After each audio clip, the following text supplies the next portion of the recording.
All India मजलिस इत्तेहादुल मुस्लिमीन के सदर व रुकन पार्लियामेंट हैदराबाद बैरिस्टर अवैसी 3 फरवरी 2022 को पिलखवा टोल प्लाजा पर इनके काफिले पर हमले की समाअत के लिए सख्त सिक्योरिटी में उत्तर प्रदेश के हापुड़ कोर्ट पहुंचे।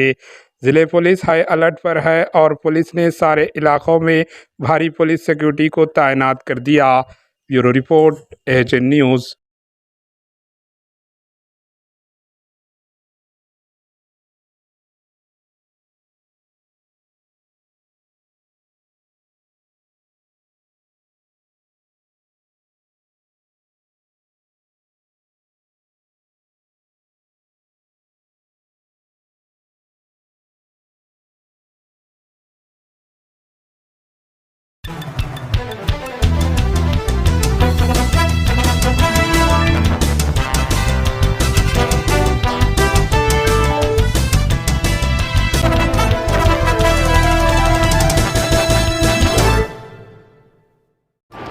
एएचएन न्यूज़ को लाइक करें, शेयर करें और सब्सक्राइब करना ना भूलें।